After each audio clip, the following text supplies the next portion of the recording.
আসসালামু আলাইকুম সকলে কেমন আছেন? আশা করি সকলে খুব ভালো আছেন।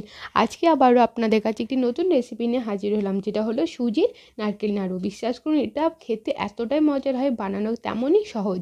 এটা মাত্র 10 মিনিটে তৈরি হয়ে যায় এবং ছোট থেকে বড় এবং হঠাৎ করে বাড়িতে মেহমানও এলে এটা বানালে তারিফ করবে, এটা আমার গ্যারেন্টি, কারণ এটা খেতে সত্যিই খুব মজার হয়। তো চলুন ঝটপট দেখিয়ে নিই এই রেসিপিটা আমরা কীভাবে বানিয়েছি।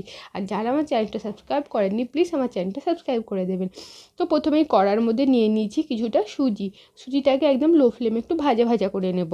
একদম বেশি ভাজবো না এবং কমও ভাজবো না, হালকা করে ভাজা করে নেব।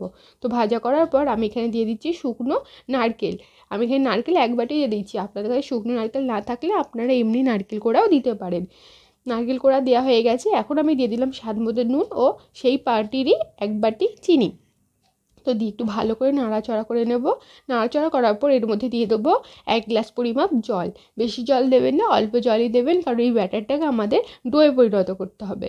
তো একটু নাড়াচাড়া করব। এই পর্যায়ে গ্যাসের ফ্লেমটাকে হাই রাখবো।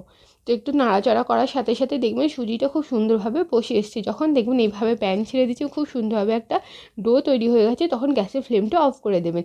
এখন একটা আমি প্লেটের মধ্যে এটা ঢেলে নিয়েছি। এটা একটু গরম থাকা অবস্থায় এটাকে খুব ভালোভাবে মাখতে হবে। একদম ঠান্ডা অবস্থায় মাখলে কিন্তু খুব একটা ভালোভাবে ডোটা তৈরি হবে না। তো হালকা গরম থাকা অবস্থায় আমরা ধীরে ধীরে এটাকে মাখবো, মেখে একটা ভালো করে ডোয়ে পরিণত করব। দেখতেই পাচ্ছেন খুব সুন্দরভাবে এটা কিন্তু মাখা হয়ে গেছে।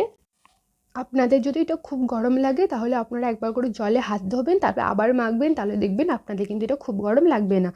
দেখুন আস্তে আস্তে কত সুন্দরভাবে আমাদের ডোটা তৈরি হয়ে গেল। দেখতেই পাচ্ছেন। এখন আমরা এটা যেটা করব, এখান থেকে ছোট ছোট করে গোলা কাটবো। গোলা কেটে আমরা নাড়ুর আকার দেবো।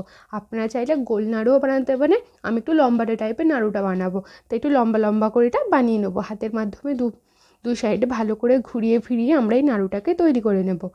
তো দেখুন কত ইজিলিভাবে তৈরি হয়ে গেল। তো এইভাবে আমি সবগুলো নাড়ু ঝটপট বানিয়ে নেব। তো দেখুন, দেখতে পাচ্ছেন কতটা ইজিভাবে এটা তৈরি হয়। তো সেম পদ্ধতিতে আমরা বাকি নারকেল নাড়ুগুলো বা সুজির নাড়ুগুলো বানিয়ে নেব। তো সেমভাবে আমরা লেচি কেটে হাতের মাধ্যমে একটু লম্বাটে করে নেব, নিয়ে নাড়ুর আকার দিয়ে দেব। ঠিক এইভাবে আমরা সবগুলোকেই ঝটপট বানিয়ে নেব। তো আমাদের নাড়ুগুলো সব রেডি হয়ে গেছে।